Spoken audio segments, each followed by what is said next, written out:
For the thousands in attendance and the millions watching around the world, we are live and amplified.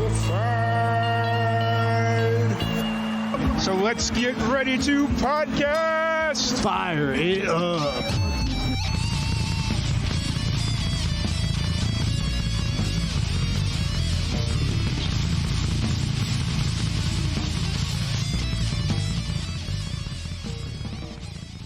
Ash Taylor, how's it going today?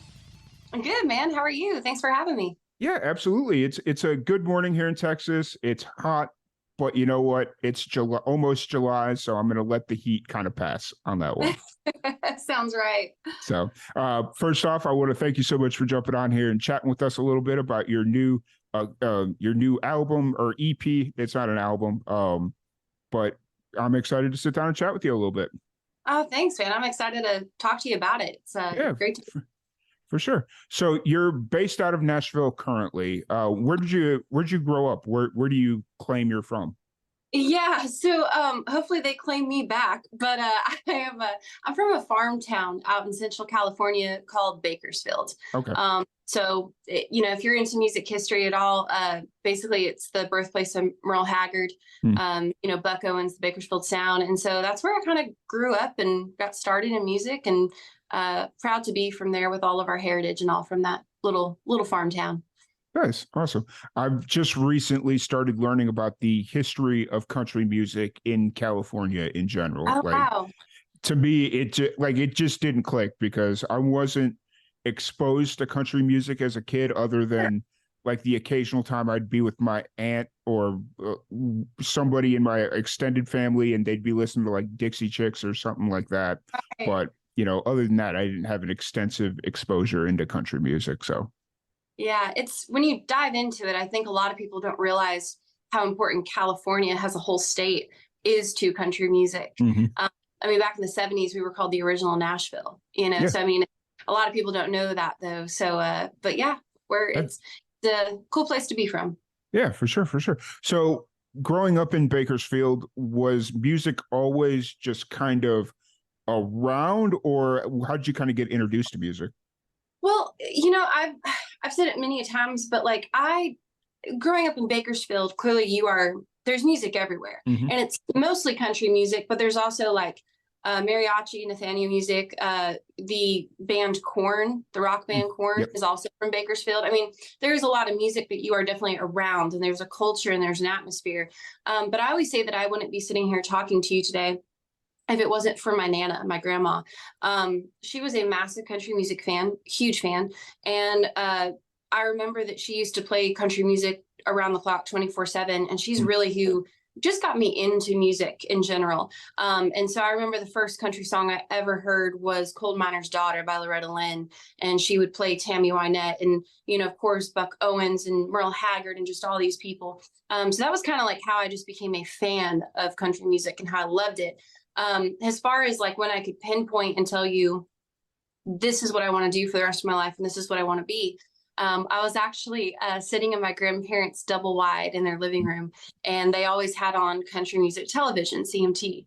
And I remember this one day I was sitting there and it came across the screen and it said CMT World Premiere. And I was watching the TV and this girl named Gretchen Wilson comes flying off this four-wheeler singing about being a redneck woman.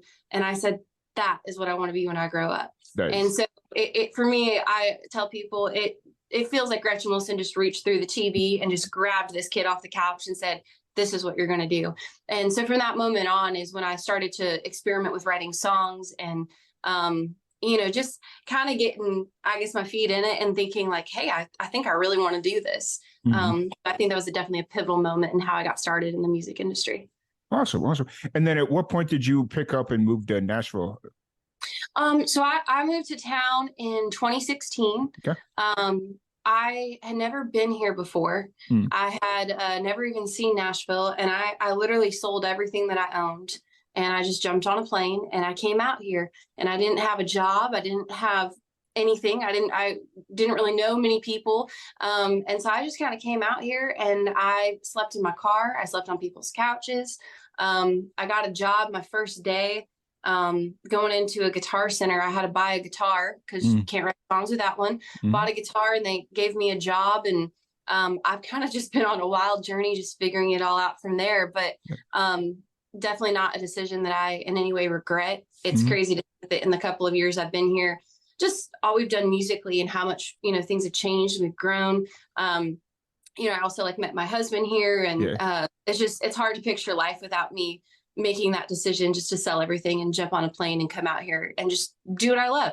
Just make music, it's great. Yeah, for sure. It's a decision that I'm sure wasn't easy to make. It was a decision that, giving up everything you knew, everything you loved to jump at a hope and a dream, Right. I think some people need to take more of those chances, especially when they're younger in life. And it's like, okay, you're 21, 22, whatever it is. Right. Yeah. It's a little bit easier to recover at 27, 28 if they take a financial risk and sell everything, Yeah. But, so you moved out there in 2016. At what point did you I know you released your Bakersfield EP in 2019. I did, yeah. Was that just because, obviously you had to kind of get your footing in Nashville, or how does that journey kind of start as far as writing and releasing music? Sure. So when I actually moved here to town, I mainly moved here just to be a songwriter for other people. We talked about I got into music and I was writing songs. I actually went to audio school, though, straight out of high school. And I worked in studios as a recording engineer and did that for a couple of years. And then basically was I don't want to do this. I want to be creative and write songs. And so when I moved to Nashville, my goal was not really to be an artist. It was more just to write songs for other people. And after I did that for a while, people were like, no, you're an artist.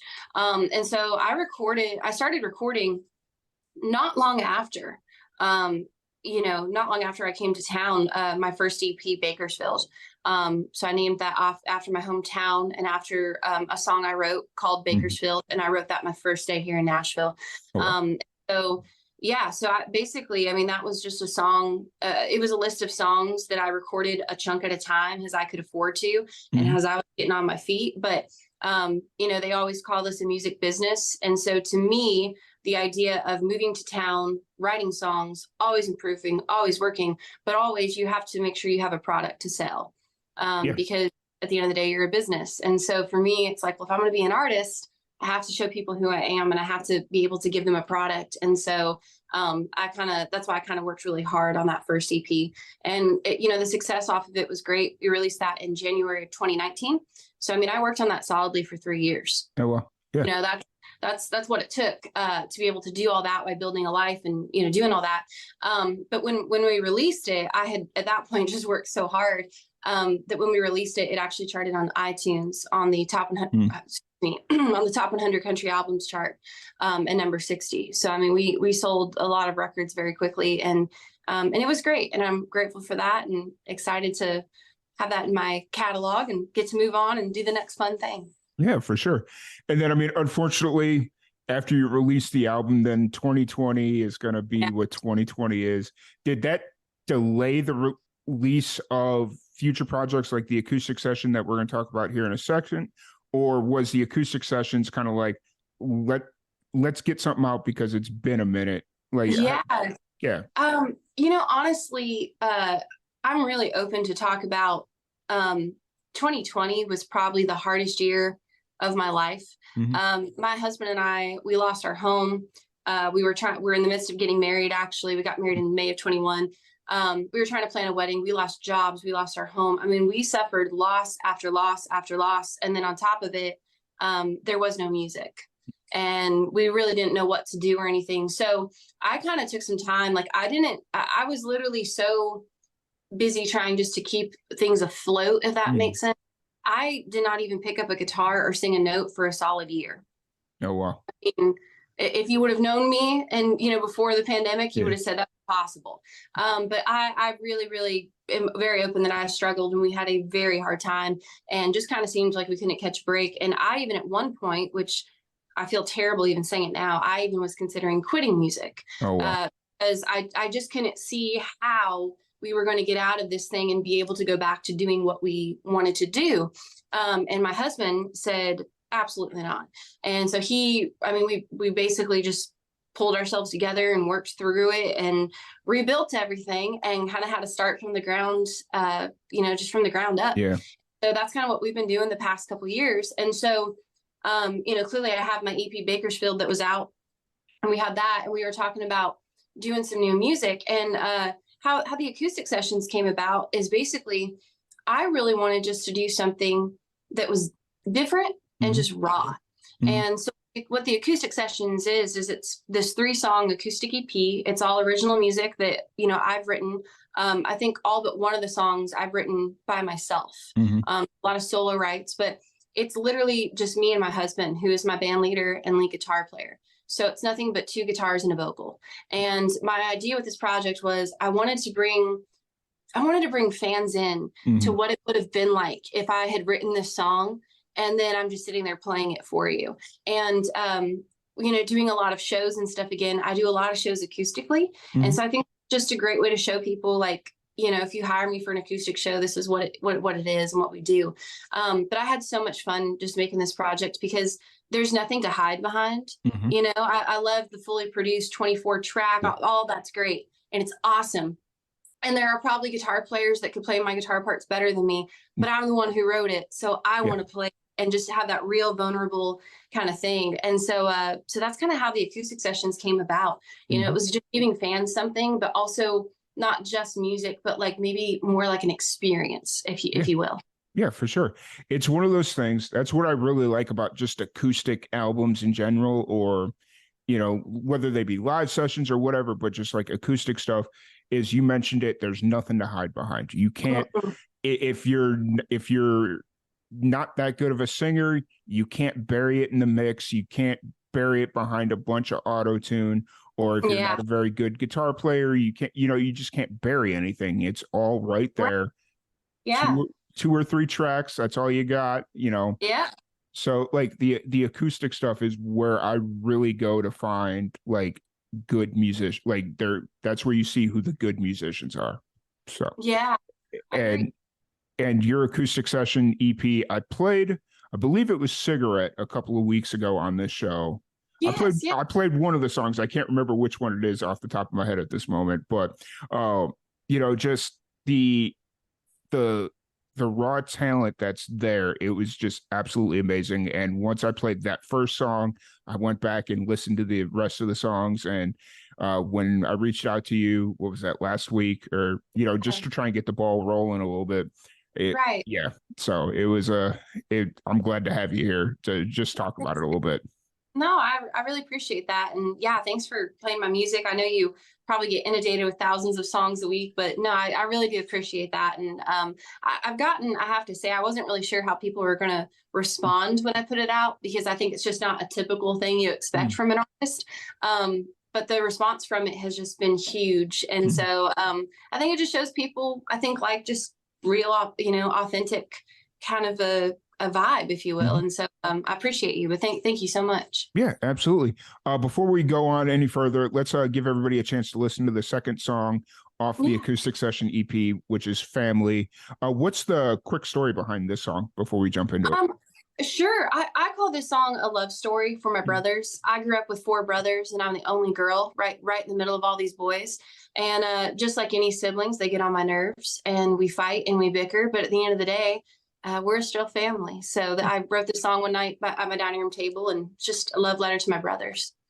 The Ash Taylor, the acoustic sessions, it's a 3-song EP sync. I know like the technicalities get a little murky when in that area, whether it's a single or an EP or whatever. But what went through the thought selection process for these 3 songs? Was it always going to be 3 songs, or did you have thoughts of like, well, I've got a couple of other songs that'll work? What kind of went into the selection process for this project? Yeah, what a great question. Thanks for asking that. So when I first had the idea to do the acoustic sessions, I wasn't sure how many songs we were going to do.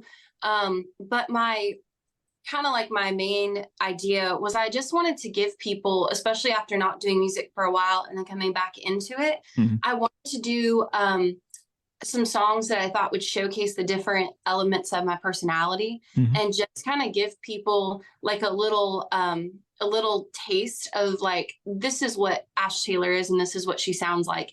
And so, you know, my oldest brother, Brandon, when I played him the EP, like he mentioned, so like Cigarette is very fun and it's tongue in cheeky and it's sassy and it's kind of like this like Southern rock undertone. And so that's one side of my personality. Then you have a song like Family, you know, that we just listened to. That's just me being very honest with you. And that's me telling you a story. It's me telling you about my family and, you know, kind of how we are not perfect and we fight and this is what we are. And then you have a song called Play Like Ken, which is essentially my super fun, just like, you know, upbeat, super girl power, super woo woo song. And so, you know, I kind of wanted to just give, at least put it down to 3 songs where you never heard of me and you heard 3 songs like that, you would get a little taste of who I was. Yeah. And hopefully you'd be looking forward to the next release and looking forward to more, because hopefully that gave you an insight in who I am. For sure, for sure. Speaking of the next release, are you already working towards the next project, or where you kind of at creatively? Yeah, no. So, well, right now I'm writing a ton of new songs. Like last week alone, I wrote 5 new songs. And so we're doing a lot of writing. As far as studio release, I'm actually going into the studio. I'm in there right now. We've already started. I'm actually going to be working on a Christmas song that I'll be releasing before the end of the year for the holidays. So yeah, I'm really excited about it. I tend to forget to get a Christmas song out in December. You tend to have to start here in June, July. Yeah. So. Oh yeah. No, I'm singing Christmas songs in July. So that's that's how that works. I mean, they call it what is it, Christmas in July for a reason, I guess. So. Yeah. I mean, throw up some Christmas lights, throw on a Santa hat, and drink some eggnog, and you know we'll sing along. All right, for sure. So heading into the summer, obviously you're working on all the music, the Christmas music and all that fun stuff. How often are you playing shows right now? Is that something you're doing pretty consistently, or are you more focused on writing and recording? I am definitely more focused on writing and recording. Just, I don't think that you can do everything and do it well. I mean, I would love to, and I'd love to think that I'm Wonder Woman and can just do it all. But I'm wise enough and lived long enough to know that I'm not. But no, we are still playing the shows though. I'm playing a lot of shows here in Nashville. I'm doing everything from writers rounds and showcases, and you know, we played at the Bluebird just a few months ago. We did the Listening Room, all kinds of places. So I am playing at least once or twice a month still around town here in Nashville. And then I did go to Georgia and play a festival. Nice. And then coming up, I'm really excited about it. I am going to New Smyrna Beach, Florida in September. And up there, we're going to be actually doing a listening room, all original music, kind of like a night there at a distillery. If you're in New Smyrna Beach and you're listening, you should go to ashtaylor.com and get your tickets. But yeah, so we're doing some traveling and playing shows though. But I think for the moment, you know, like I said, we're playing a couple times a month, but mainly just focusing on writing and recording and stuff. Yeah. Like, I mean, even if you're focused 100% on writing and recording, you still got to get out there at least once a month just to kind of keep your name out there. Yeah. And keep your chops up. Yeah, absolutely. That was one thing after, you know, we were talking about COVID, and it's like, I didn't play a show for well over a year, and I never got nervous. And then coming back, I'm like, I think I'm nervous. So yeah, I mean, it's just keeping your chops up and getting out there, and plus it's just fun, honestly. I mean, just a good reason to do it. Oh yeah, and like, I mean, it's the same thing with this with the podcast that I do or the radio show. If I don't do it for a while, it's like, oh dang, okay, you know, and I start second guessing everything. But if I do it consistently, I don't lose a step. So yeah, it's just like that muscle memory. You know what I mean? It's like, oh, I'm just comfortable. I got this. Like all is good. Yeah, for sure. So if anybody wants to check out any of the upcoming shows, check out your music, just interact with you on social, where's the best place to support you? Yeah, I would just tell them to head on over to ashtaylor.com. That takes you right to my website. And on there, we have links to, you know, music, videos. I mean, just anything and everything you could want. We do have a really great fan club that you can join there too, that gets you exclusive content called the Bad Ashes. Yeah. We also do, there's links there. We also do a live stream the first Wednesday of every single month at 7 p.m. Central on my Facebook page called Ash Wednesdays. So tune in, we play songs, we do giveaways, good time. But yeah, stalk me at ashtaylor.com. So actually, your Ash Wednesdays was how I found out about you a few months ago. Like I just stumbled across. Yeah, I just stumbled across because like Facebook will like suggest things, and one of your Ash Wednesdays popped up, and I was like, oh, what is this? Just because I thought it was interesting. Yeah, so. It's super fun. We have a great time. I mean, it's literally just as you saw, me and my husband, and we just kind of talk and play songs and just kind of hang out with people. And sometimes my dog will even join. And I think people mainly tune in for the dog. But no, it's really fun. So it's definitely something. If you're into live music, I always suggest people to tune in. Yeah, for sure. But once again, thank you so much for hanging out with us. It's been an absolute blast chatting with you.